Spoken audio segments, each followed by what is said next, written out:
MyMac Podcast 829. What's next?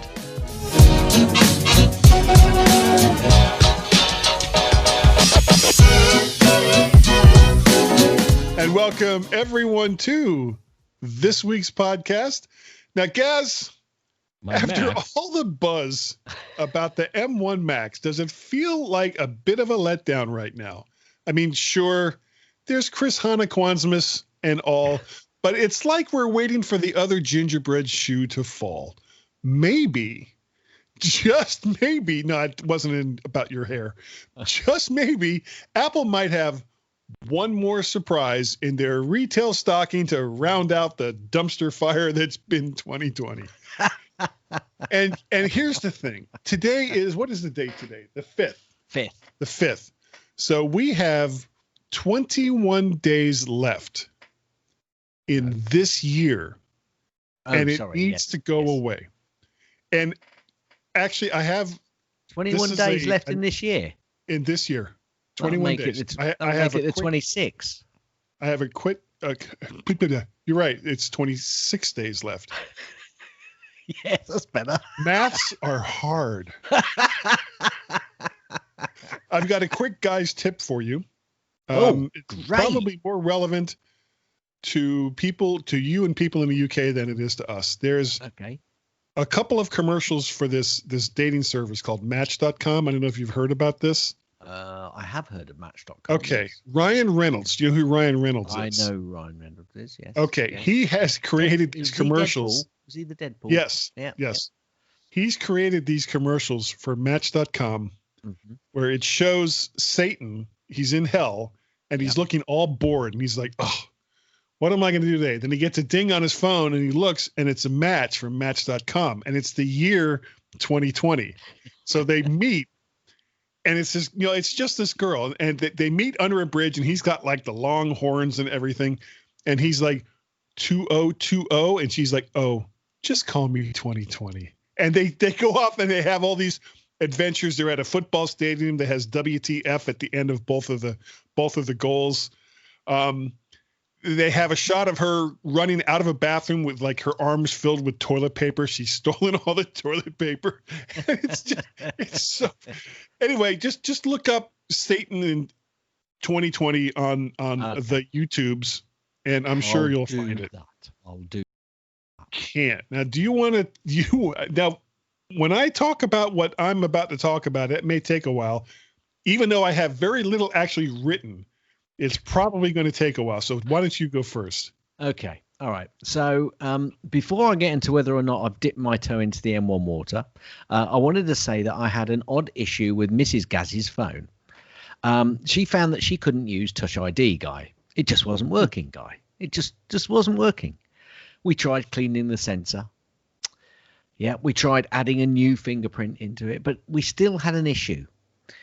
I kind of thought, well, it's Mrs. G just not being able to put her finger right. She's pressing too hard and it's clicking and, God dear, typical non-tech person. Non-tech person, I said. Okay. Unable to get it right. But actually I was being too harsh, Guy, because I had to clean the sensor and reboot the phone before it worked. I should have called IT because they'd have told me. Have you tried turning it off and on again? Yes, they would have. Play clip. Yeah. Little behind the scenes there. Play the clip. Yeah. So after I'd. Have you tried turning it off and on again? After I tried turning it off and on again, the sensor was back to normal. But it was funny because it just went into this loop where it was just not. It was just not doing the sensor right, so a reboot and it sorted it. So I was pleased after that happened. I'm seeing more and more unlimited values for the use of Apple Pay, and so it should be. I.e., when you go to an Apple Pay store, it's saying Apple Pay unlimited. There's no restriction on whether you can only spend £30, and that's just as it should be. And well done to all of those stores out there are doing that because it's more secure than actually using a card. I just used it like an hour and a half ago when I went to the grocery store, and it was like $185. Blip, done. Yeah, that's so and the great part about it, 2 to 3% of that goes right back into my pocket. Yeah, we've not got that over here yet. So really, I have like almost $350. Hang fire. I'm not using. I'm using Apple Pay, but with my credit card, so I won't be getting that 2 to 3% back. And if I can get an Apple card, which they're not available over here at the moment, I'm not sure whether I will do that because I already get some pushback from the card that I use. Okay. So it may be something that I don't do anyway. But we've not got the Apple card over here yet. But I'm using Apple Pay that is obviously linked to my credit card. Right. I've got like almost $350 in cash back from Apple. And if this keeps up, I'll be able to buy the next generation Mac Mini when that comes out. That's a great segue, Guy. Ooh. That's a great segue because, yes, I've ordered a Mac Mini and it is a 1 terabyte. And there is a reason behind me going a little bit higher and spending a bit more on the 1 terabyte. I've got a whole plan in place. You know what I'm like with my plans. But I also went because I want this to be, last a bit longer. And I've also gone for a 16. Forever machine. A forever machine. Yeah, my forever machine, Mac Mini. Until it's not. Until it's not, yeah. And I've gone for the 16 gigabyte of RAM as well. Yeah. Now they are currently on about a 4 to 6 week delivery over here. Wow, really? Yeah. Because I'm actually not getting it directly through Apple. I'm getting it through a premium supplier who actually had a 10% discount on many Macs. Sweet. So I took the 10% discount, and I'm getting that's like 120 pounds off, something like that. No, almost 130. Yes, sorry, actually, yes, absolutely. Yeah, absolutely. Good deal. So I took that because I thought, why not? Because that kind of semi-pays for that extra terabyte, because the RAM, I think I was always going to go to the 16 gigabyte of RAM anyway. But it kind of made the going to the 1 terabyte a little bit easier as well. Okay, Gaz, I have to tell you something. I'm psychic. You paid, hold on, let me think about that. You paid 600 pounds in updates for your Mac Mini. Was I right? Yeah, that's about right. Yeah. Yeah. See? Psychic. Yeah. Right. Anyway, what else I'm doing is actually looking at a 4-month interest-free credit on that purchase as well. So, all's cool. I'm really looking forward to it, but it won't be until after the new year. So that's fine. Yeah. I concentrate on this. But funny, talking about, which we will be in a little while, when we were just doing our stuff and getting everything ready, this iMac suddenly went into jet mode. So I'm hoping that disappears when the new one comes along, because it just started the fans in the background. The fans. And talking about it, actually, that will make this iMac redundant I've got here. So then what I might do is then sell that, and then I've got a bit of cash to go for a really nice monitor. I've got a spare monitor which I can use at the moment, but I'll go for a really nice monitor then. And then I've got my combination that I was looking for that I spoke of last week. There you go. Yeah. Well, how about you? Well, we're going to segue right. We're going to stay segued right into the M1 Mac Mini, because the Mac Mini that I have, which is coincidentally enough, the exact same Mac Mini that you have, which is how I knew it was 600 pounds in upgrades, is now my official only desktop Mac. I have officially retired, for me anyway, the 27-inch iMac. As a matter of fact, I showed Gaz a picture earlier. He did. Of the iMac sitting sad and lonely against the wall. I actually saw out of the back of that. Yeah. It was so sad. And this Mac here is probably one of the least longest Macs I've ever owned. Can I jump in actually? Because what I forgot to tell you was that in also trying to fund that, I sold my 2010 and 2011 Mac Minis. Nice. What did they go for? Well, the 2010, which had a broken super drive, Right. It had 8 gig of RAM and about a 320 SATA hard drive, internal hard drive, spinning disk. Yeah. Went for £100. Okay, not bad. Pretty good. Well, it's recycled. I've been using it for 10 years because it's been whirring away as a server. And the other one, which was, it got a 1 terabyte SSD, which I'd got many moons ago, and I'd also upgraded it with a 750 spinning disk. Oh, you had 2 disks in there. So it got 2 disks in there, and it got 16 gig of RAM. That went for let me remember, 325. Really? That's quite good. Yeah, well, and considering it's actually not that far from what you paid for that machine in the first place. Well, no, no, because I would have upgraded with the SSD. Well, I'm not talking about the upgrades, just for the computer. Oh yeah, itself. absolutely. So that the money from them as well also helped the decision going on a 1 terabyte and 16 gig. So yeah, sure. Sorry, so I interrupted you because you were talking about your iMac, which you're thinking about what you're going to do with it.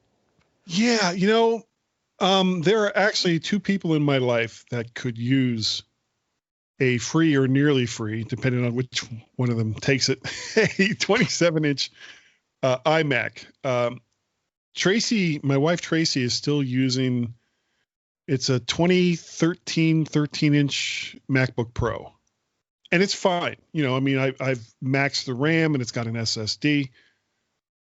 But she's always kind of complaining about how slow it is. And it was like, okay, well, this would speed up your life by quite a bit. The other person, if you remember, probably a couple of months ago, we were talking about my sister-in-law's 21.5-inch iMac that had issues. And it still has. What is it with your family and issues? Well, look who they have to deal with on a daily basis. Wouldn't you have issues? If you and I had to talk every day, you too, Gaz, would have issues. Well, I wouldn't. Yeah, well, see, that's how you avoid the issues. So one of them is probably going to end up with this machine. I actually went and checked to see what the trade-in value for it was, and it's not bad, from Apple. It's like I think about $1,100 that they give me for it. Yeah, and it's about roughly, it's a little less than half of what I paid for it. Yeah. So if neither one of them want it, then when the next round of M1s come out, they'll probably have MacBook Pros. I could certainly push that toward it too, though. The thing is with these Intel Macs, and this is general for everybody, don't wait too long. If you're going to trade these Macs into Apple to fund or sell them. M1 Mac or sell it, your window of opportunity for getting a premium price for these machines will start to decrease. Is going to start to decrease, right? Yeah. Because, and I've had a couple people tell me I'm crazy about, well, not in general, but about this, that I still think that by the end of next year, Apple will have converted the entire line over to the M series for the Macs anyway. I can't see them coming out with more Intel Macs. I can't see that happening. Are we going to talk about that later? Maybe. I don't know. It depends on whether we remember to talk about it. Yeah. So I also have 2 monitors connected to this machine. Right. And you remember I was telling you last week I got the dongle from OWC that had the 2 OWC. The 2 HDMI outputs, 2 USBs, and I think an Ethernet port. I can only connect one of those to a monitor, and then I have to use the HDMI port out natively from the Mac Mini to get the other monitor going, which is fine. I mean, I could, and I've seen videos for this, use like USB dongles to have like 3, 4, 5, 6 monitors, but it's like, really? Yeah. Do I really want to do that? No, I really don't want to do that. So, but I've got all of my external drives that I had with the iMac are connected to this machine now. All of my audio gear is connected to this machine now. So I am done with the iMac, with the Dell iMac. That's great, and that's great news for me because I'm really looking forward to being in a very similar spot then. Because I will, if I get into a similar position and I'm able to use it purely, then this iMac will go. Definitely will go quickly. Question: Are you having? Didn't take me long. No, are you having the Bluetooth issue? I am. Okay, but I'm not sure. I need to send you a link then because I saw somebody on YouTube say that they fixed it for themselves for now. So I'll send you that link and you could perhaps try it. It's a matter. It's a way round. And you're not doing anything. You're just resetting things and then reconnecting things. You're not trying to do anything in terminal. You're not trying to, hack anything. You're just doing a sequence of resetting. So I'll see if I can dig that out and send it to you. But can I tell you what's weird about it though? And I don't know if it's like this for other people. I have an Apple keyboard and I have an Apple. Here, I'll show you. Trackpad. An actual Magic trackpad as compared to Guy. Yeah, as compared to the other one. Not a problem with either one of those through Bluetooth. Right. But this, on the other hand, this HP. All right. So it's a not. All right. So it's funny because I'm hearing kind of different things. I'm hearing that sometimes it's Apple mice and Apple peripherals that are causing the issue. And it's in particular the mouse, because obviously that's where you see the most delay, isn't it? When it comes to a mouse or a trackpad. And I've heard a few people say it's another peripheral, but not so many have said it's an another peripheral. So that's interesting that it's not your Mac, not your Apple Bluetooth. Well, real connected. quick, let me see if this is going to see. Well, it's not seeing because I just turned this mouse on and it's not seeing it so far. And it could be because it's paired with something else. Yeah, could be. Anyway. But I'm not going to worry about it right now. But the keyboard and the Magic Trackpad work fine. The HP Bluetooth mouse is what I'm having an issue with. Sometimes it'll work and all of a sudden it'll be like, oh, I need to move the cursor over there. And it's weird because this happens to me. I'll move the mouse and my eyes will follow along where the mouse is supposed to be. And then it's like, wait, where is it? And then I'll go back and then I can't find it where it was originally, even though it's right where it was when I started. So then I had to do I had to like shake it and get it to get like explodey in order to see where it is again. Kaboom! Yeah. Kaboom! Well, I'll send you that link and you can try it and see, because they hinted that this works for either Apple and non-Apple product. Yeah. Well, and this is kind of a crappy mouse anyway, so it could be. Oh, actually, before we move off that subject, I also have, and you know what a fan I am of the Logitech 570 trackball.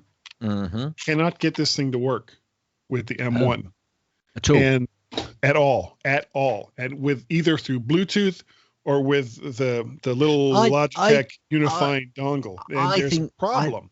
I think there's some drivers that are required here.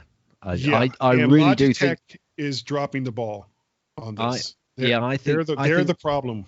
Well, it may. I'm not going to say whether it is or it isn't, but I think it's definitely a software issue which needs sorting out. It's not a hardware issue. So cool. Okay, so do you want to take us over to what might or might not be a MyMac recent article? It's a sort article there. That's what it is. Sort article. Say that very, very carefully. And there's something else that you'll have to say carefully at the end of this sentence. Now, that's not quite a review, but sort of. Donnie Yankelo and damn it. I can finally use it, and I'm not ready. I'm not ready. There we go. Okay. Yeah. Donnie Yankelo and Simon. My name is Simon Parnell. Yeah. But the DC Dimwit and the Northampton numbskull I don't can't live cook in me, Northampton. sir. Yeah, he needs to redo that. He needs to redo it because people call me sir when I'm on the pitch, you see. But that's because you're the ref. Correct. Okay. Well, they do a bonus Essential Mac podcast. And this is the part where I have to say it very carefully. Talking about Donnie's favorite art apps. Art apps. Everybody get that? I think you should have said it. Apps. I think you should have said it fast. Art apps. Favorite art apps. Fast. Fast apps. And of course, there's the old standby best wine for banana-based cuisine, reviewed by Great Babe. Yeah. 60-foot tall purple gorilla with a baseball cap. So what should we get into? Oh, I don't nod my head. You don't need to nod your head for this, because now we're just getting straight into Gazzy. Yeah. You see the way I did that? I led the tune into the Gazzy snippets. Now at the end, I'll change it and I'll say Gazzy snippets and take it out with the tune. No, you can't do that. I'll get all confused and angsty. There's method in my madness of the way I do things, you see. There's a very particular way that I also blow my whistle to start a rugby game and end a rugby game, and they are different, but they are... Has anyone noticed? Or is it just because you want to do it that way? No, it's the way it should be done. Oh, okay. Anyway. The world according to Gaz. Absolutely. What sort of other world is there? I mean, there isn't another world. There is no other world that matters at all. Absolutely. I can't think where you would have been going with that. Okay. Absolutely. Anyway. Sony begins Apple TV app rollout on selected 2018. Listen, guy, 2018 to 2020 TVs. Well done them. Bit behind the curve. Yes. But that's good. Apple Fitness Plus promotion ramps up as the launch approaches. I won't be going for it, I don't think. And here we go with a rat-tat-tat of information from Europe. Here's the first one. Italy fines Apple 12 million for misleading iPhone water resistance claims. We'll leave that there for the time being. Apple preparing to open a second retail store in South Korea. All good news. But they only had one? Well, I guess. Well, either that or they had 3 and then they closed 2 and now they're opening another one. They had thousands and they were all shut down. Apple are moving forward with plans for a folded periscope camera to significantly increase the iPhone's optical zoom. I might just put this link in for people to see because it made me laugh. I have no idea. I know what Apple means, and I know what plans mean and forward. I mean, I know what all these words mean, but when you put them in that order, I was like, I'm going to put the link in the bottom now so you can go and take a look at that. So basically, I think this is off the back of the fact that Samsung, I think, have got a folding phone. No. On their camera, they can zoom. And I've seen some pictures from someone who's got one of their cameras. And it basically uses some, what's the word I'm looking for? When you've but stop hitting yourself. When you've got a spectrum coming through a... Is it green? No, not helping. Anyway, Samsung are doing some trickery but it means you're going to get... It means...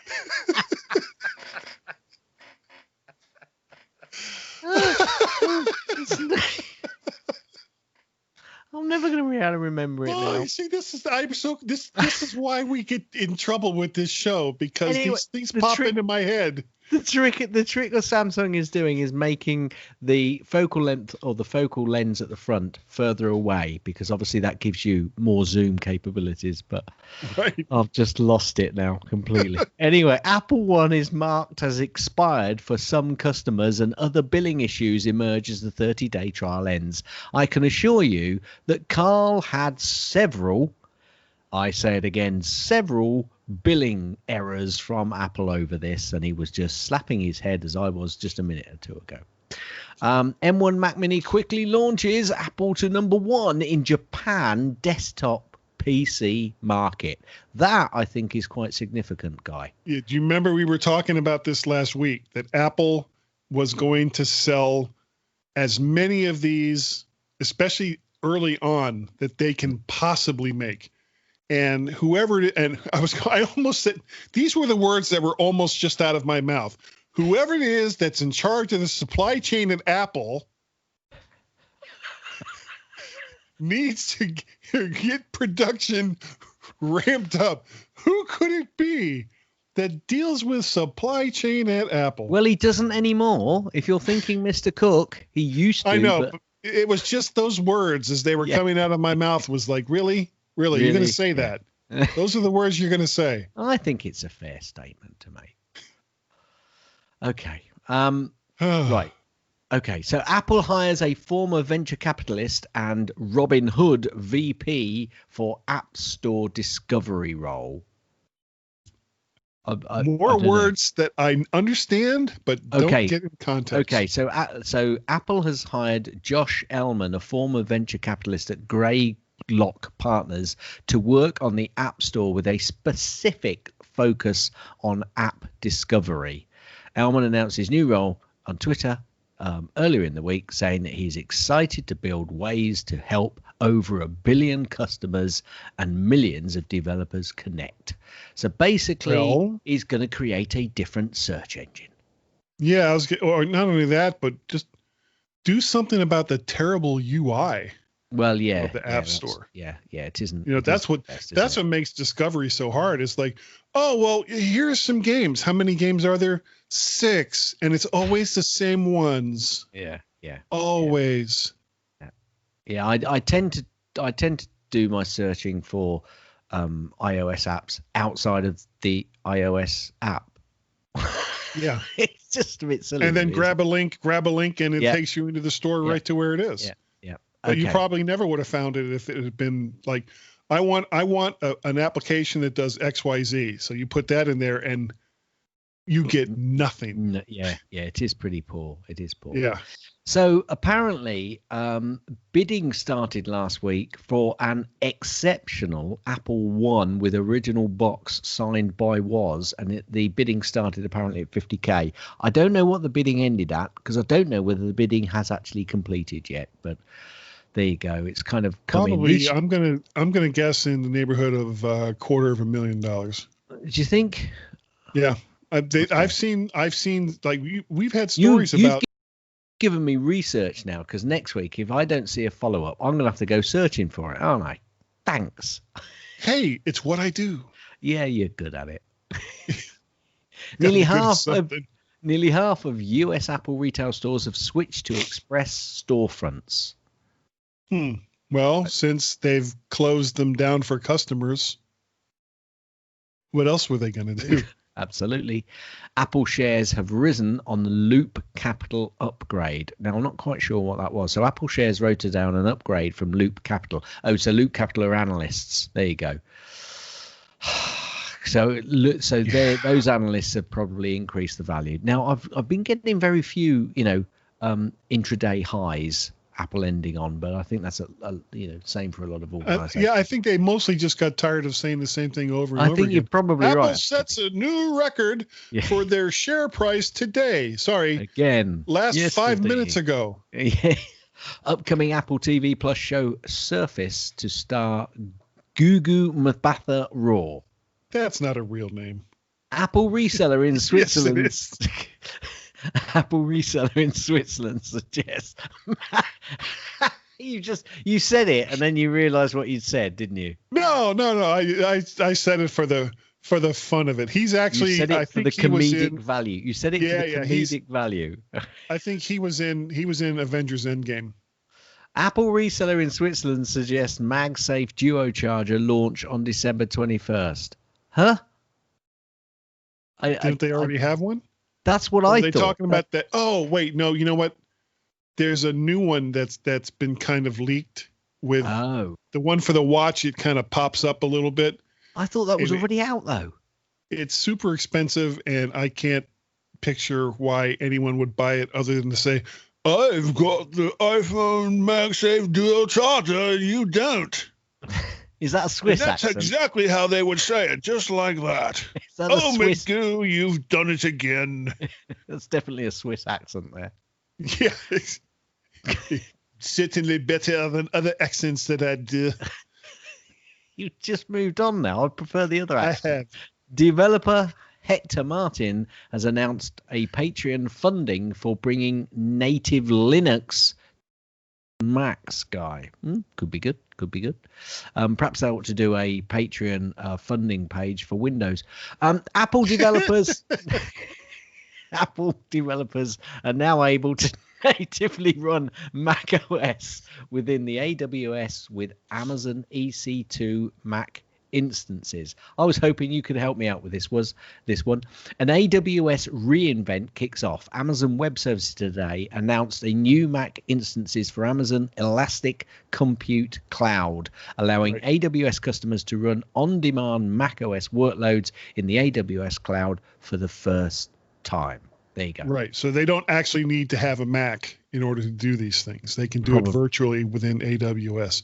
So Amazon has obviously made some kind of deal with Apple, because I'm sure Amazon bought like a gazillion M1 Mac minis in order to allow all these developers to do this in the cloud. Yeah. Cool. Good. Excellent. Yeah. Apple has highlighted PPE donations to Zambia in the fight against COVID-19 and HIV. Blue Mail antitrust case against Apple has been dismissed. An antitrust lawsuit leveled at Apple by Blix Inc. has been dismissed by a federal judge in what appears to be a major setback for developers, accusing Apple of malpractice with its App Store. Yeah. There you go. Apple adds Blue Mail. Apple adds first iMac models with Retina. Now this I've got to read this out, guy. Apple adds the first iMac models with Retina 5K display to the vintage products list. Right, so the full list is iMac 21.5 inch late 2013, iMac 27 inch late 2013, iMac 21.5 inch mid 14, iMac Retina 5K 27 inch late 2014, and here's where I cry because I think this is mine, iMac Retina 5K 27 inch mid 2015.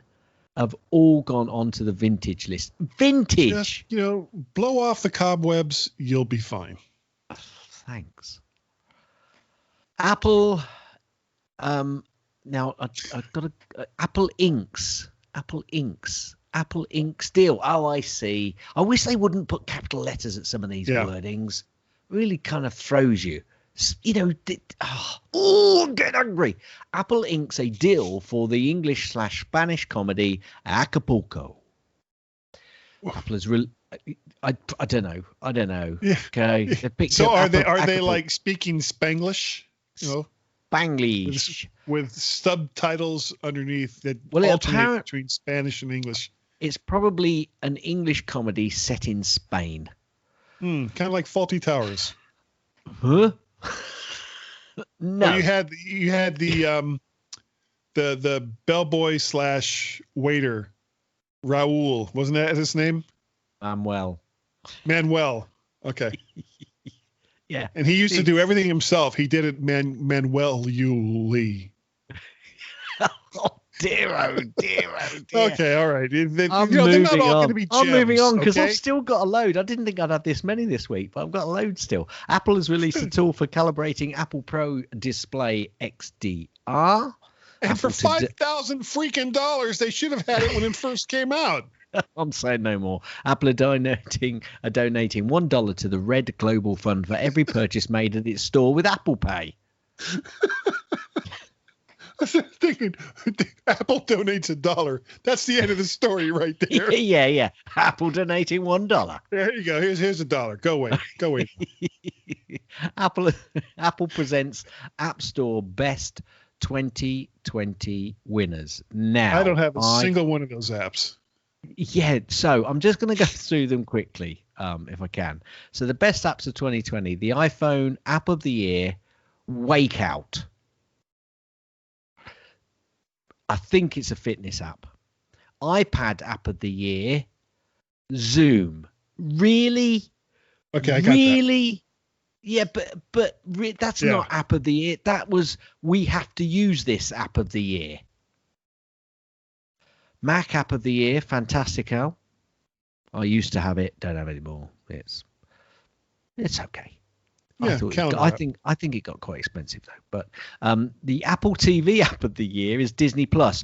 I disagree with that completely and utterly. And there's a reason I disagree with that, is because that app falls over for me repeatedly. It doesn't pick up where I left it. It has to restart to pick up. You have to go flipping trying to find the thing that you had before. I think the Disney app actually is rubbish compared to, well, actually, the Apple TV app is not much better, if I'm honest. I was going to say the Disney Plus app of the year was Apple TV Plus. So. Yeah, thanks. I think actually Netflix goes way above those, to be honest with you. But yeah, actually, and you don't have it. I don't know if you guys have Hulu over there. No, we don't. Hulu is actually, for Discovery, is actually a pretty good app. Yeah. So talking about licking each other's backsides. Wow. Oh, I'm sorry. Were we? No. Is that something we were talking about? Apple and Disney. I missed the memo, Gaz. Apple and Disney. And then Apple Watch App of the Year, Endel. I don't know. I think it's a sleeping app. Well, I don't wear my watch when I'm sleeping. The best games of 2020, Genshin Impact, Legends of Runeterra. It's funny. Good luck. There are no games on here from a certain app developer, and I don't know why that is. Huh. I wonder what that app developer could be. But they should be epically upset that they weren't on this list. I'd be epically upset if it was me. Frankly, it should have been Robot Wants Kitty. That should have been app a year for every year since 2011 when it first came out. I'll shut up. iOS Wi-Fi exploit could have let. That's what I liked about this one. The iOS Wi-Fi exploit could have let hackers remotely access nearby phones. Hang on a minute. Why are you telling it could have? Does it not now? Well, if it doesn't now, then why are you reporting on it? Yeah. Come on, folks. Consumer group sues Apple in Belgium and Spain over the iPhone throttling. We'll come back to that in a little while. iPhone upgrade program has resumed in England. That's because some of the stores can now reopen. Apple Watch sets new record with estimated 11.8 million shipments last quarter. Very good. M1 Mac virtualizes ARM Windows 10 nearly 2 times faster than the Surface Pro 10 can run it natively. Yeah, and they only had to go through 3 layers of emulation to do it. Yeah. Apple seeds the third beta of tvOS 14.3 update to developers. The public beta is available. Apple seeds third beta of watchOS 7.2 to developers. Apple has released the third betas of iOS 14.3 and iPad 14.3 to developers, and the public betas are available. Apple Pay launch in Mexico coming very soon with Barangio Hey Banco. Is that actually the name of the bank? I don't know. It's like I would get a check from somebody from this bank and go, no, I'm sorry, this isn't real. Muy pronto. Yeah, muy pronto. It's coming soon. Yeah. Jason Sudeikis. Close enough. You say Sudeikis, I say Sudeikis. Anyway, he's Ted Lasso, folks. Apple TV character inspired by Robin Williams, Mr. Miyagi, and Obi-Wan Kenobi. I can see that as a mashup. I can't. I really, really can't. Wax on, wax off. Nanu. Use the Denver Broncos, Luke. Yeah. You're at the wrong football match. Apple shares 2020 Apple Music highlights and top charts. Vodafone Germany. I've got to move on here. Vodafone Germany provides Apple TV 4K with every Giga TV contract. Well done, Germany. Ooh, I was worried about that. Apple launches redesigned accessibility site and new support videos. Ooh. Apple could be. This is Apple. You know, I don't think there's another tech company out there that's in their particular field that does accessibility better. I don't think there's anybody. No, I agree with that. Totally agree with that. Apple could be forced to include a charger with every iPhone sold in Brazil. Apple Music Replay 2020, how to find your top songs, artists, albums, and much more. So apparently they're doing a very good job in their albums. Replay 20 replay, I think they've got it, and it's competing really well with Spotify apparently. Where am I? I've completely lost my spot. Apple seeds second beta. You say beta, I say beta of upcoming macOS Big Sur 11.1, and the update is gone to developers. Apple opens enrollment for new App Store small business program with the 15% commission. They're probably making a big song and dance of that. I don't know why. Hillary and Chelsea Clinton are to host Apple TV Plus docuseries Gutsy Women. And guys, so looking forward to watching. Yeah, please let me watch that again and again. Are you ready for the next one? Very much so. Ming-Chi Maybe Kuo. I'm not. Ming-Chi Kuo. Rumors. Apple redesigning. I didn't realize that's what it was saying until I listened. All right, hold on a second. I listened to the Mac and Forth show all the way through, the one that you were on. And when he got to that rumors part for the very first time, I heard, that I always thought it was just like Ming-Chi Kuo. Kind of like what they do in The Wizard of Oz. But no, it's rumors. Correct. Got it. And when I heard it, it was like, I've been getting that wrong for years. Anyway, he says that Apple are redesigning the M1 MacBook Air and Pro with mini LED displays. Good for him. FTC warns. The other thing I heard about this is this is something else that he said, that because the chips, the processor for the M1 Macs are so much less expensive that they may even come down in price or be priced the same. And I was like, dude, it's Apple. Okay. They had to do it for the first ones out the door. Okay. From this moment on, they're so popular. They could put pretty much any price they want on these machines now, and probably will. So FTC warns of recent surge in robocall scamming pretending to be Apple. I wonder why that is. Probably because Apple is so popular now. Apple says it is working on a fix for iPhone 12 wireless charging problem. Good, I should hope they are. Apple confirms family sharing for in-app purchases and subscriptions is now available. Yes. But wasn't it available before? Well, obviously it may not have been. Let me just have a look at that now. So Apple yesterday quietly expanded its family sharing app store functionality, adding new App Store toggle that allows family members to share in-app subscriptions with one another. Apple today confirmed that the functionality has now rolled out and that it's also applicable to in-app purchases. So I think this might be a new share subscriptions option in your subscriptions under your accounts when you go into your iOS devices and go into your billing and stuff. You still look confused. What else is there? Yeah. Apple picks up the World Surf League docu-series for Apple TV Plus. I thought you might be interested in that. Yeah, I actually kind of am. I'd like to see that. And here's the last one. Dutch antitrust probe targets contactless payments like Apple Pay. So they're being sued in Europe, left, right, center, up, down, roundabout. Good old Europe. Don't we love it? Yeah. Why the return of the Mac startup chain is such a big deal. I was reading this actually, and the reason I wasn't going to put it in, but actually I thought, let me just have a little read. And the whole point that they got to on this was, it's because it's so familiar for people who are Mac users that they love that sound. The problem is, people went through hell to get that back on their machines when Apple took it off.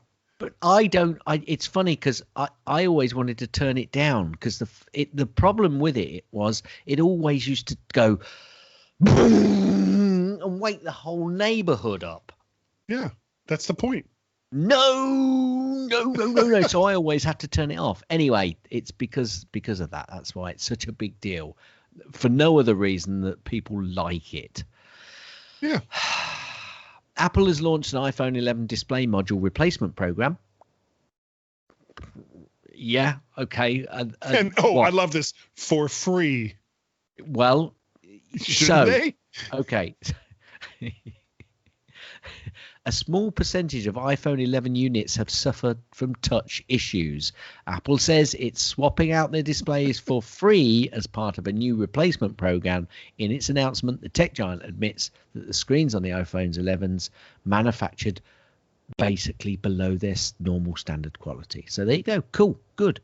Yeah. And finally, Guy, we're getting to the end. Almost there. Finally. Apple TV Plus releases a sing-along video for Stillwater theme song. And that, folks, is the end of Gaz's snippets. Now, Gaz's links. Sad face, Darth Vader has died. Rest in peace. Condolences to David Prowse's family, who died this week, aged 85. That's pretty good. And I've got a quote here that was from Star Wars. You snobs! You stupid, stuck-up, toffee-nosed, half-witted, upper-class piles of... That's what he said to Han Solo. I'm not sure he did. But I'll continue the sad theme on this. Okay. You're a victim of disorganized thinking. Yeah. Yeah, absolutely. Now, I don't know if you saw this, Guy. Did you see that a monolith appeared in Utah? Yes, I heard about it. I didn't know that it had disappeared. Well, it has now disappeared without a trace.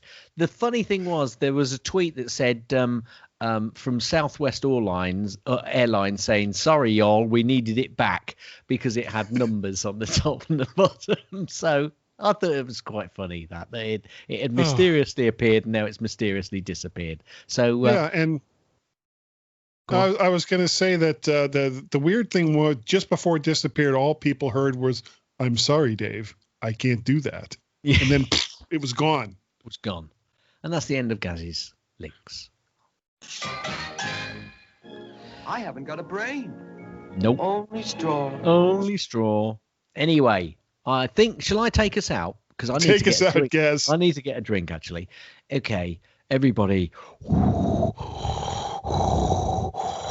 Stand by, and Guy and Gaz will be right back.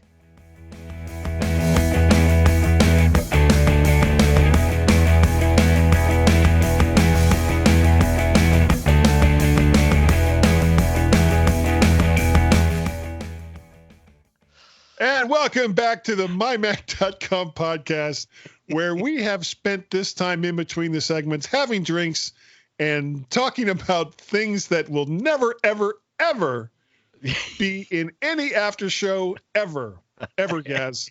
Ever. Ever. Do you know, the problem with that, Guy, is it's such a shame. Not always. Not always. Not with that. Not always. Sometimes it's like, there are subjects that the G-men talk about that never see the light of day, and it doesn't see the light of day for a really good reason. Okay, so what's the subject for point deux?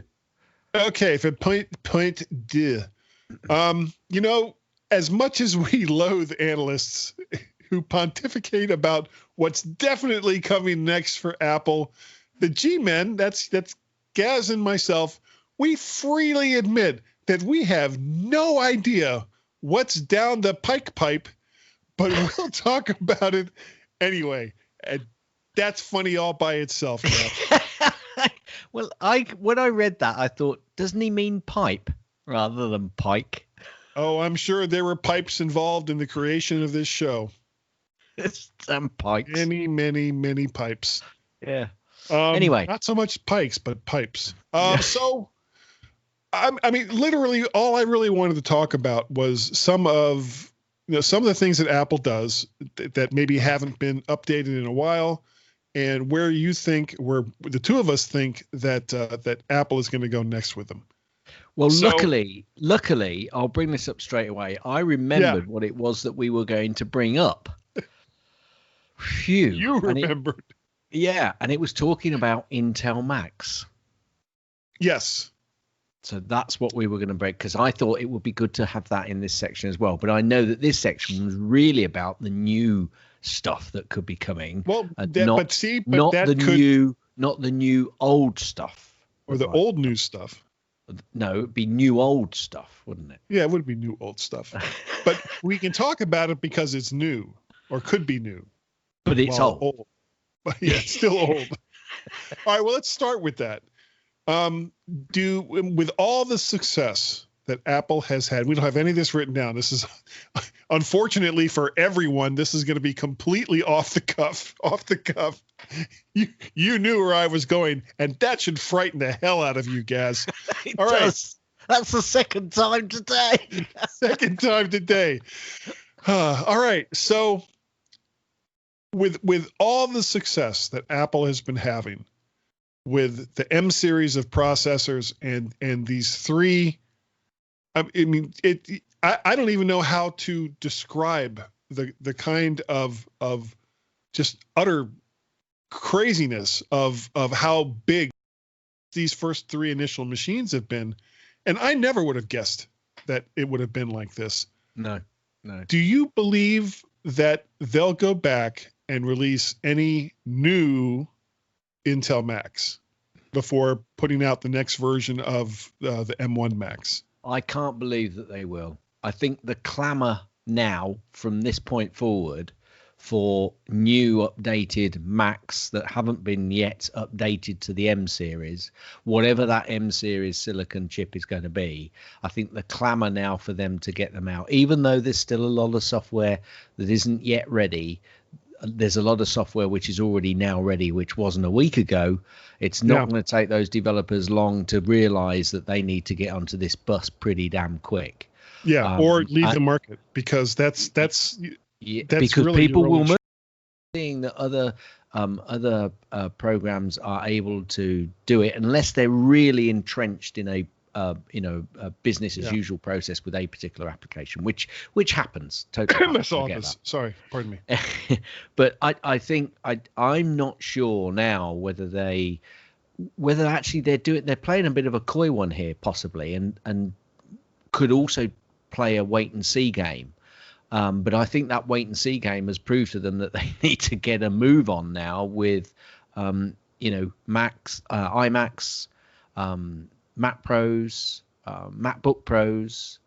I think they realize now they're going to have to really, and even they may even bring out higher spec Mac Minis. I think they realize that they've got to, start moving down that avenue. Let's stick on the Intel stuff, because I think we can clear that off quickly. They may bring out a few Intel Macs, but which ones would they do, Guy? If they're going to do that, which ones are they going to do? What would be the point? And yeah, precisely. So I think they will just keep going with what they've got at the moment. They may have a contract with Intel to say, yes, we are going to take the next iteration of your next upgraded chip. So maybe that's going to commit them to it. But personally, the money they'll probably make if they don't bother and just really concentrate on the M1 is probably going to far outweigh any loss that they then have to go because of just go ahead, buy the processors from Intel and then sell them right to Tiger Direct. Here you go. Yeah, probably. At a loss. Who cares? So I'm really now not so sure that they'll concentrate on any new Intel stuff. They may just bring out, they just continue selling the ones they've got at the moment. Yeah, I think other than the stuff they have either in the pipeline or the pipeline. Well, you wrote it. I know I did. Or the ones that they have already in stock. I just can't see them. But there is still making Intel Macs. There is still a requirement out there, and maybe this is the unwashed that are still wanting to buy the Intel stuff, because I've had actually the person I sold the first Mac Mini to, the 2000. He's been back in contact with me saying, great, I've set it up now as I wanted to use it for my wife because she's using it for X, Y, Z, these reasons. And now that means I'll get my MacBook back again. So there's probably still a certain amount of, requirement for it. But I just don't think that they need to, they just don't need to upgrade them. That's the point. No, they'll upgrade any of the Macs. So. And it's not like they're bad computers. There's nothing wrong with them. No, absolutely.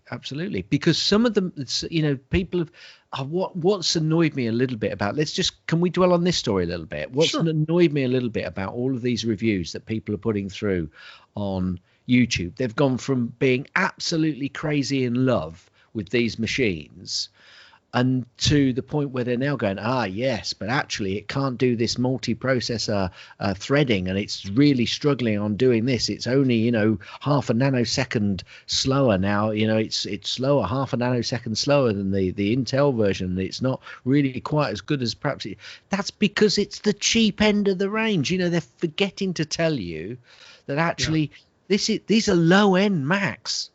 These will be the slowest. And these are comparing series Macs that you will ever see. Yeah. And these are comparing with some of the high-end stuff. So, and that's why I think Apple now, people are going to be on the bit for them to bring out new stuff. So I think the next one that I can see coming out is going to be the rest of the MacBook range. So a higher-end MacBook Pro, larger screens, etc., with more ports. And I'm not sure whether they'll bring out new silicon yet. I think the newer silicon will be waiting possibly for iMacs and Mac Pros later on. And I think I disagree. I think that the iMacs will be next with M1s, and that the MacBook Pros will come out later in the year. I don't think it's going to be a 13-inch. I think that the analysts probably, as much as I hate to say that, you know how I feel about analysts, that they're probably right. They're going to redesign them. I think that the iMacs and the new MacBook Pros will be the first redesign on the M series of computers, and that we'll see like a 14 and a 16-inch with very small bezels, rounded corners, and all the stuff that they've been talking about with the MacBook Pros. And some of the concept pictures that I've seen of the iMacs, I mean, basically that whole bottom part gone. It's completely gone, and it just looks like a great big screen. Yeah, and it's gorgeous. And I could see. Well, I suppose the cooling on those now has just completely gone away, hasn't it? Because they really don't need to, cool. I mean, we was talking about earlier, the fans on this, when we were just doing a little bit of video. Yeah. I mean, I'm not recording anything here. I'm using Skype. I'm using, what am I using? I'm using Farrago. I'm using Skype. I'm using Audio Hijack. And the video is on Skype, and that's it. And I linked a few other apps open, and it wasn't struggling. It's just that the fans kicked in because it was getting a bit warm. So I've yet to hear the fan on this Mac Mini. As far as I can tell, it doesn't have one. I mean, I know it does, but I've yet to hear it. So I think that the iMacs will be next, and that they're going to have like M1X or whatever, and that when the MacBook Pros come out, they're going to have possibly M2s or whatever Apple calls the actual next generation of the M processor. And I think I'm that not by sure. this time I'm next not year, sure. Can I say why I Yeah, don't? go ahead. I'm not so sure on that, because I think they're gonna have to be very careful they don't get into the same scenario that Intel got into with releasing another numbered upgraded silicon chip. I think they've got to say, right, this is a great chip. It's going to last this period. The next chip comes. If they bring out a new chip after this within 6 to 8 months of this release of chip, the expectation is going to go through the roof that they are going to have to then do that every year or every 8 months or every 6 months, and that expectation won't do them any good if they do that, because if they then fail, they'll be, oh yeah, here we go, can't keep up, you've hit your limit. So I'm not so sure that a new chip will come out quite as quickly as people are talking about. It might be it won't be an M2. If they bring out a new chip, they may say we have tweaked the current environment and current and change it, because I think they could get into a very dangerous slide if they start going, oh, we've upgraded to an M2 and it's X percent faster now than the old one, and people will then go, oh, hang on a minute, what's going on here? And then the expectation will either, what's all this then? Well, it'll either be, well, I'm going to wait for your next chip then. I'm not going to buy that because you're increasing it by so much so quickly. But then when they don't hit it, the people say, well, hang on a minute, why have you not updated it? It's been X years since you've updated your chip. So I think there might be versions of this chip in Macs down the line, in the short period, in the shorter period. I wonder if they could put a year, 18 months, like 2 M1s in the same computer. And the reason why that makes me stop to think is because part of the reason why these computers are so fast is because they're SoC, systems on a chip. So you have integrated RAM, you have integrated all the processing cores, the neural engine cores, and the graphics cores, all tightly bundled into this one chip. So what would be the advantage of having 2 of them? I can't see how. It all depends whether their architecture allows them, the 2 chips, to be able to split various tasks and all the rest of that. But they would have to marry. Basically, you'd have to have data coming in. That data would be split somehow between the 2 chips. And then if one chip gets done with whatever it is that it's doing before the other chip, it would have to throttle back until the other chip was ready with its tasks. I'm pretty sure their architecture will, change, but I'm not sure that they will change the variant of the chip that they've got at the moment. But the architecture on that chip may change. I mean, I'm not an electronics expert, so I'm talking completely from, behind the curtain and pretending it's someone else. But I'm sure they have some architectural tweaks on those chips to come out and for the higher grade machines. I'm not sure they'll come out unless they have an M2 version, which is a Pro version. But as they've already brought out a MacBook Pro and it's the same chip, then they've already gone down the wrong avenue if they're going to do that. Well, that's why I think they'll have to do something different for the upper level MacBook Pros. That they're neat, because all I kept hearing from a lot of people was, well, do I buy the 13-inch MacBook Pro or do I buy the 13-inch MacBook Air, which is much cheaper? And just based on, the big difference between them was the Air didn't have a fan, so it had to do some thermal throttling in order to not overheat. Yeah. But most of the single and multi-core tests that I saw weren't that different. Yeah. Certainly nothing that the average person would see. So it was like, well, do I buy the Air or do I buy the Pro? Well, the Pro has a slightly better screen. And that was has it got the touch bar as well? Has the Pro got the touch bar as well? Yeah. Yeah, I know, but it's a differential point. Yeah, it is. It is. And it's yet another ARM chip that's in there for the touch bar, which I thought was, it's like, okay, well, we're going to put an ARM chip in a MacBook Pro, and the people that know anything about them were like, yeah, you did that already. Yeah, you did that already. Yeah. All right. So, that's pretty much the Mac line. What do you think could be coming down the pike for the next phone, which of course is now 9 to 10 months out? So again, it's like, oh, there it is. Yeah, I'm now in a sequence of thinking that actually the phone that I've got at the moment, this last update, you remember when we used to have the S level device? And a lot of people then said, oh, well, I'm on the S range, so I jump to every S when it comes out. And some people said, well, I'm on the non-S, so I skip every S when it comes out. I'm kind of, yes, very good.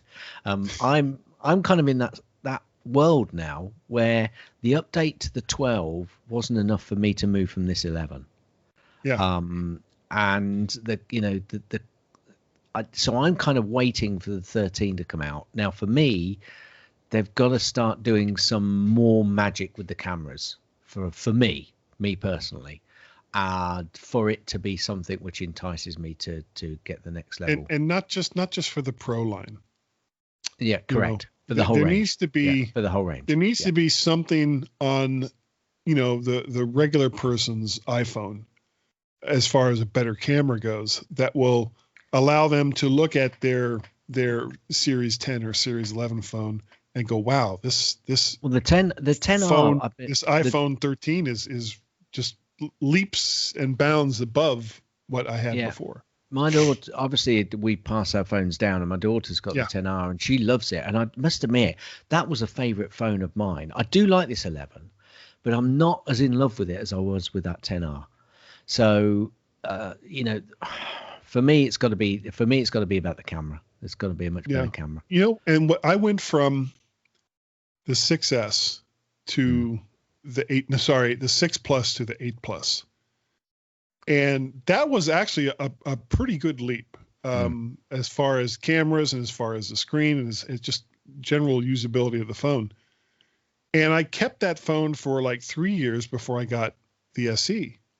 And when the SE came, at first I was like, God, how am I going to get used to this smaller screen? And then I found that, you know what? It's really not that big of a deal, that the smaller screen. And this probably explains why the iPhone 12 mini has been such a huge seller that we know of. For Apple. And everyone that I have talked to that has an iPhone mini has just raved about it. They really love the damn thing. Yeah. Not enough for me to get rid of my SE because I just bought something else. But yeah, I like my SE. It's probably for the same reason as so many people like their Mac Minis. Yeah. All right. Now we have talked about this on a couple of different occasions, and as a matter of fact, Tim and Dave kind of called me out on it on the last Tech Fan.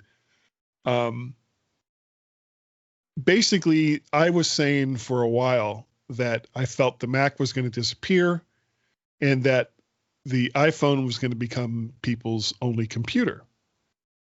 And what changed my mind about this, a couple of things changed my mind. Number one, even before they made the announcement of the M series, was the new Mac Pros. My mind, if you recall back to when those first came out. Yep. And then when these M1 Macs came out, it was like, okay, the Mac isn't going anywhere. So what does that mean for the future of a platform like iOS? Would Apple be willing to kind of do what Samsung does, plug in a cable into a monitor, and now you have a desktop computer with Bluetooth keyboard and mouse, assuming that it connects. So here's my question. Yeah. And this is the question I think Apple would have. Whereas Samsung would go, look how good we are, look what we can do. Is there a market for it? Whereas Apple would go, yeah, you're right. Is there a market for it? And how big is that market? And is it worth us going for that market and developing and spending all of our hard-earned researcher time? No, not Apple money. Their researcher time and resources on creating something like that. And I just wonder how much a market there would be for that, because I don't think the convenience point is you sit in front of your computer and it's there. I don't turn this thing off now. It's there ready to sign into. And I think a lot of people like that. If you've got to start picking up your phone, picking a label, pushing it back in, and then you're getting a call and you want to use the phone because you've got to pick up the phone and take the call somewhere else. So you pick up the phone and it's wired into your computer with a screen. The screen goes off and you've forgotten you've got some. No. I don't think you forgot about that naughty wallpaper that you have. I think that's more of a bit of a geeky requirement that would be nice, but the usage of it, I'm not so sure there's that much use out there. I actually think that this is an idea that has the potential to be huge, and I'll tell you why. Right now, IT departments all over the world are on a 3 to 4 year cycle with great big boxed computers. And if they could break that cycle and basically say, oh, okay, well, you're going to come to work for us. Oh, and you have an iPhone. Terrific. Just sit right here, plug it in. We'll have some custom applications that will only work while you're here. Those applications will only work on our network. So you can't take proprietary information from this department and move it someplace else. And if they can, and we're kind of getting that because of the pandemic, where you're not seeing people required to be in these big office spaces anymore. Go ahead. Do you know what? I mean, I've got a work phone, which is an iPhone, and I've got my phone, which is an iPhone. A lot of people have their work phone, which is also their phone.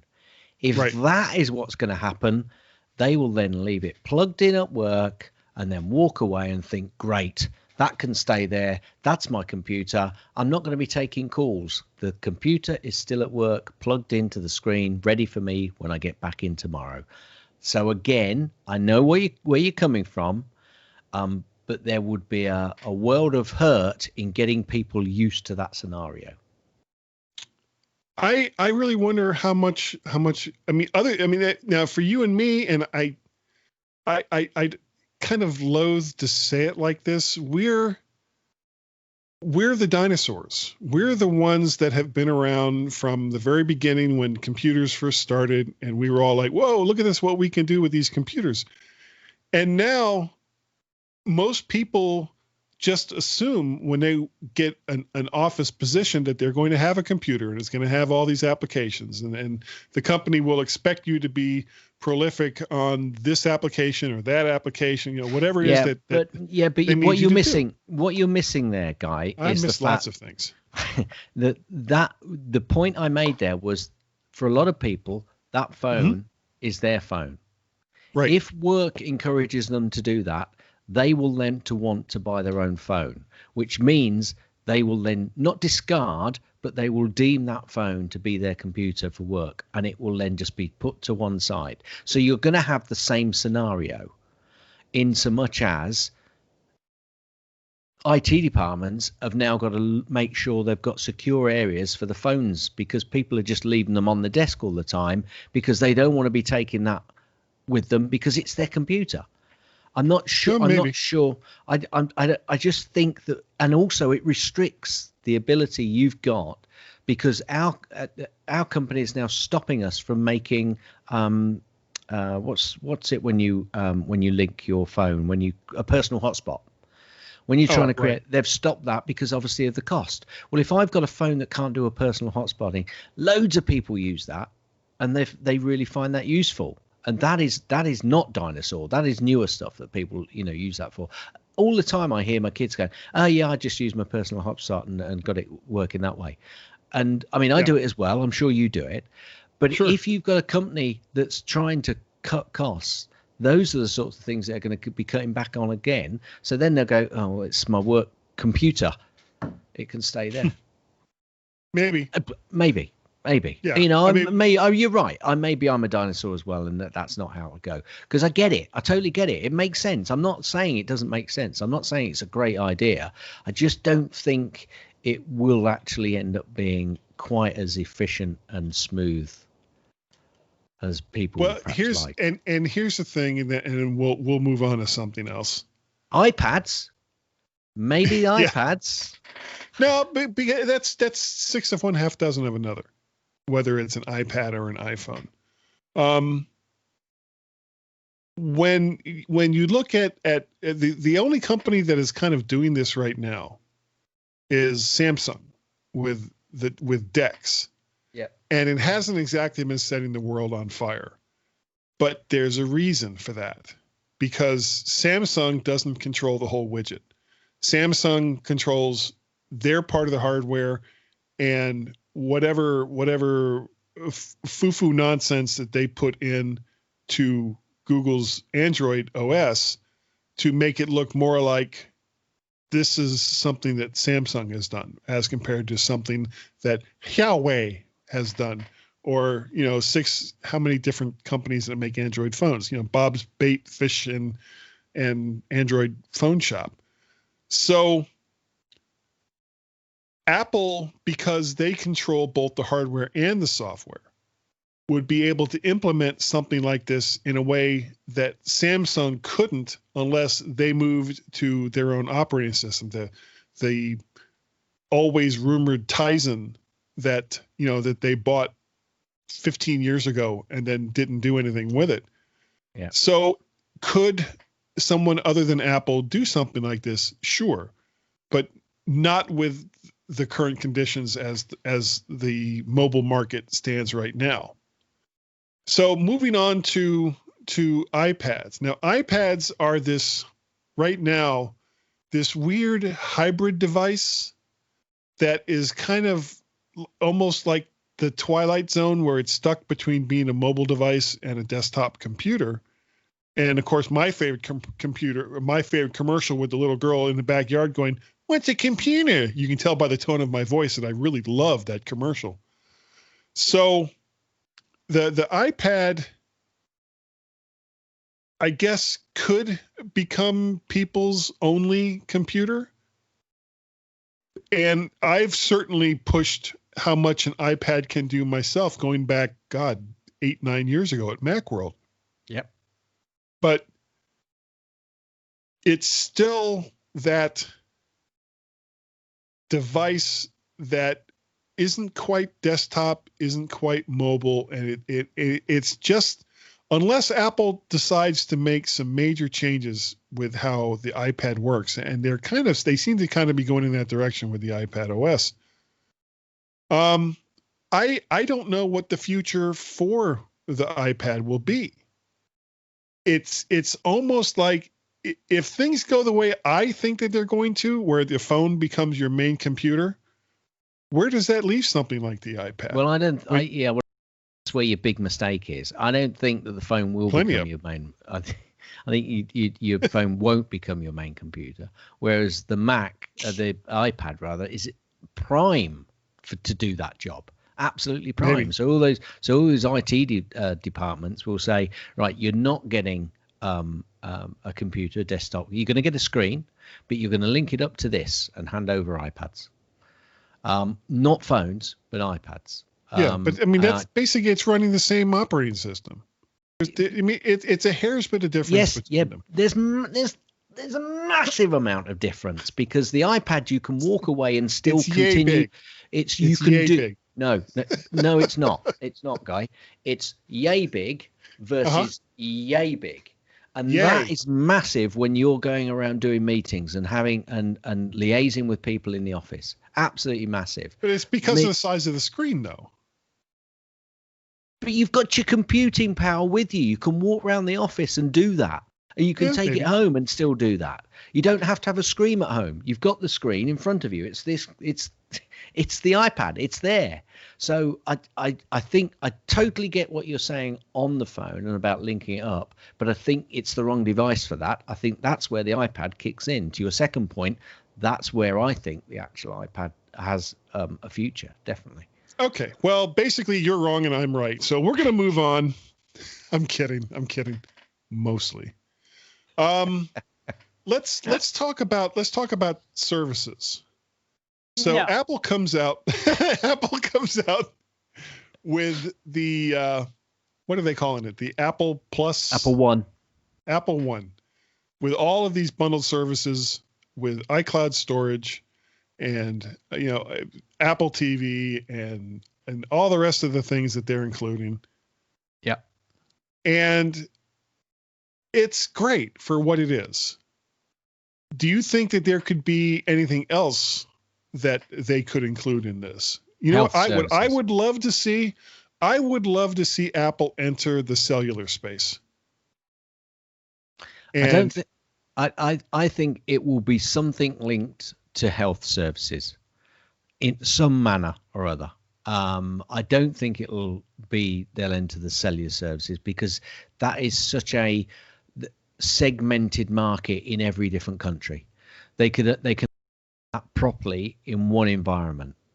Even in Europe, there are some companies which obviously cover most of Europe, but some of them do it much better in other countries to others, and it's so segmented. I think they'd go, no, it means we've got to set up whole infrastructure. There's a lot of investment there. I just don't think that they'd go with that. Okay. Health services, I got one word to compare that to: cell phones. Who would have thought Apple would go into cell phones and have the kind of success that they did? They didn't want a big market then. Of course they did. No. Steve Jobs was hedging his bet by saying that we only expect to have 1%, so that if it was a massive success, they look brilliant.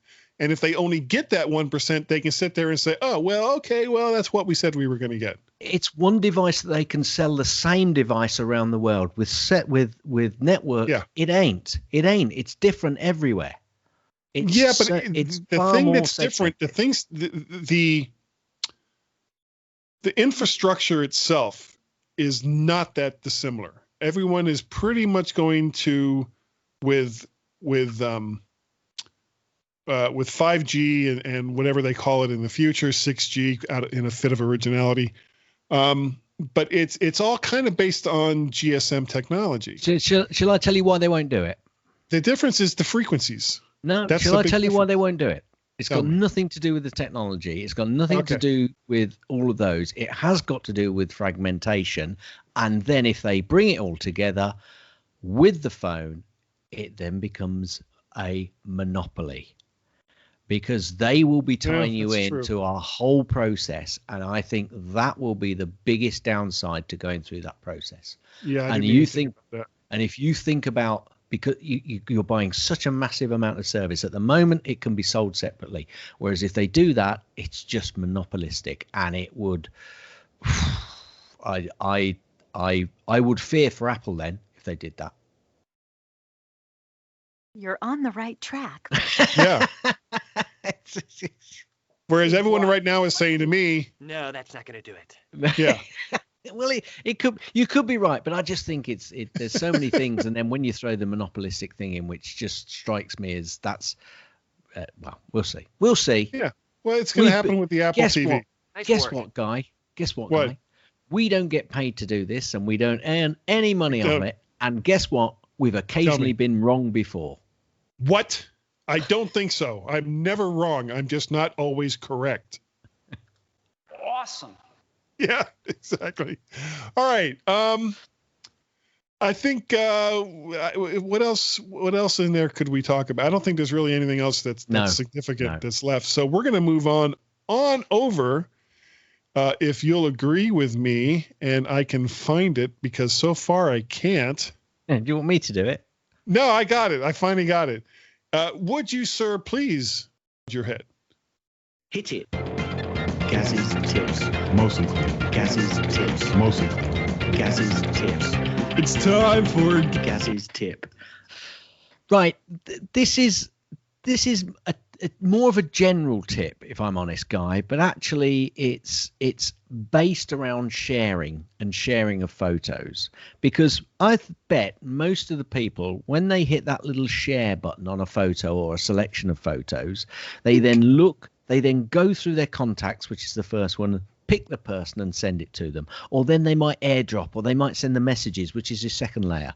Scroll up, people, scroll up, because the options that are under sharing is incredible. You've got copy the photo, add it to a shared album, add it to a standard album, duplicate the photo, hide the photo, slideshow the photo, airplay the photo, use it as a wallpaper, copy the cloud, copy an iCloud link of that photo, create a watch face with that photo, save it to files, obviously, assign it to a contact, even print it.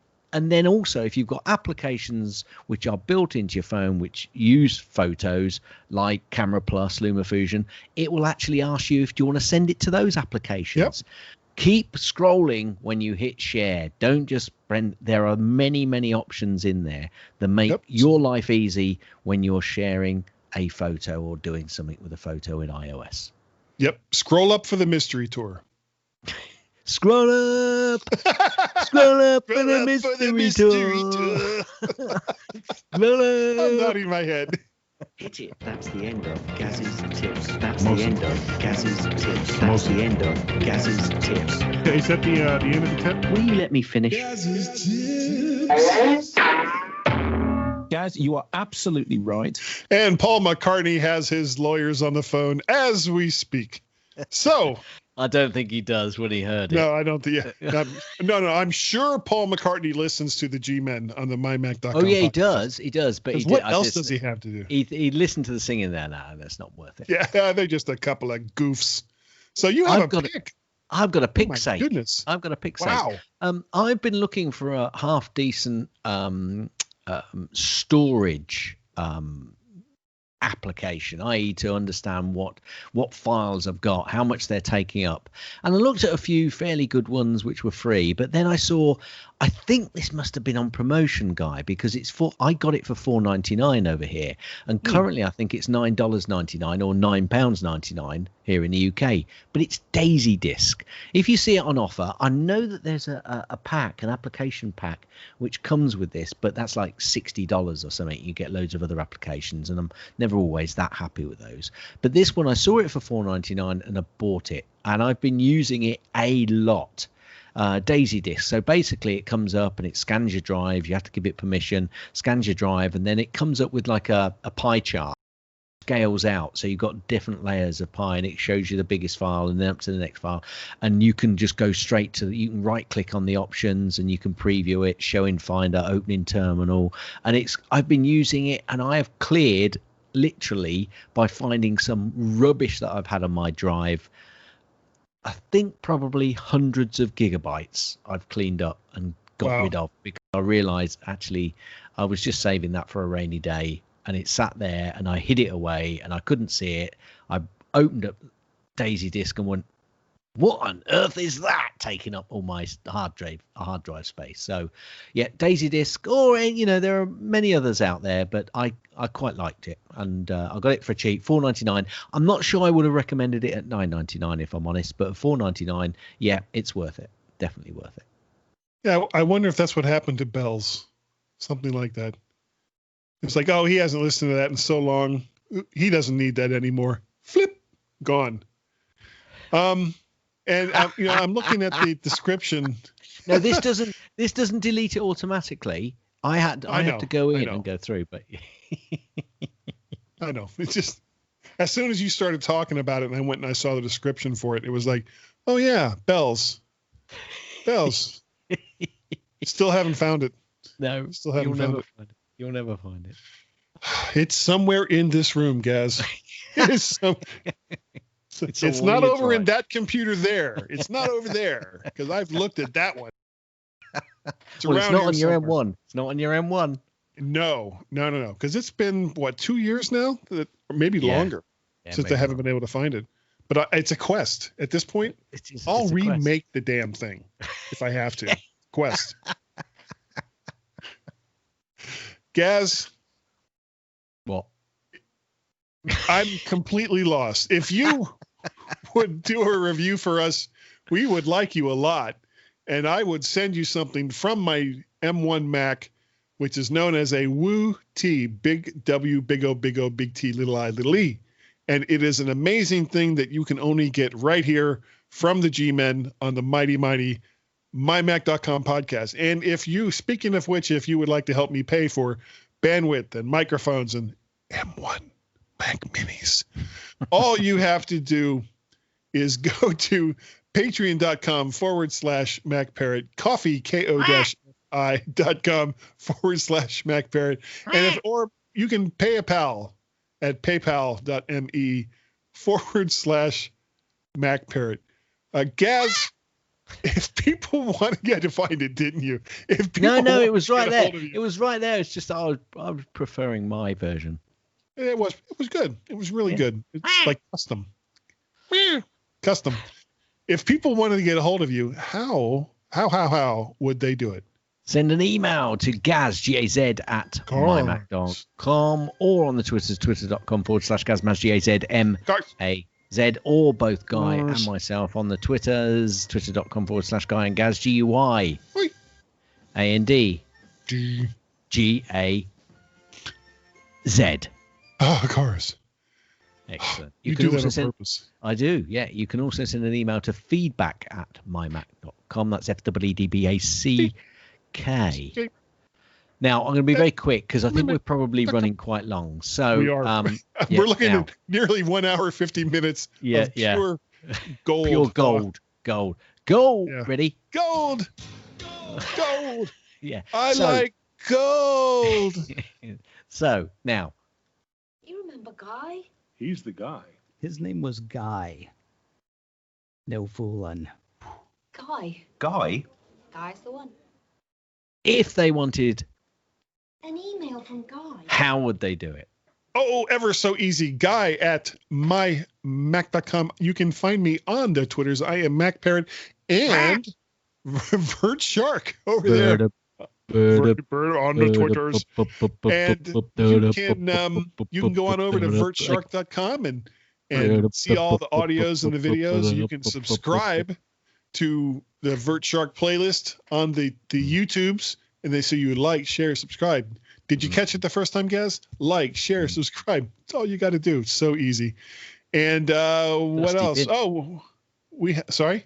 Dusty Bin. Oh, the other podcast, Mac to the Future Go, live cast on Wednesday nights, and on an infrequent basis, though more frequent lately than not, Guy's Daily Drive, where I drive around and say things.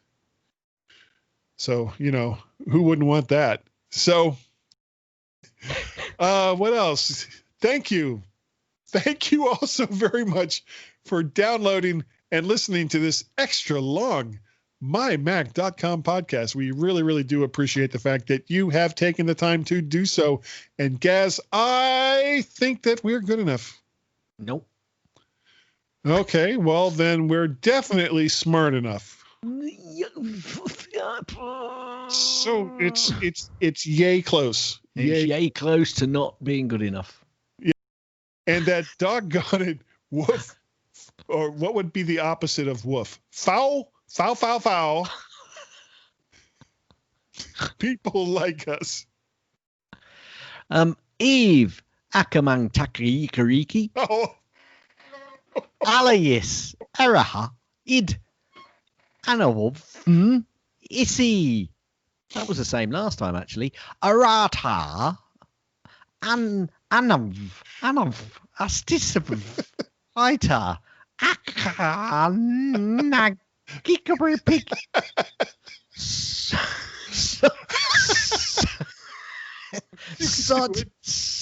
Nikim Avnav Amim. Not do that thing, Steve, for except works everything and great. So our computers Macintosh knew these. Guy, I asked my friend Sam Yeah. to sing a song about the iPhone. Oh, nice. And then Sam sung. That'll be the end then, won't it? End.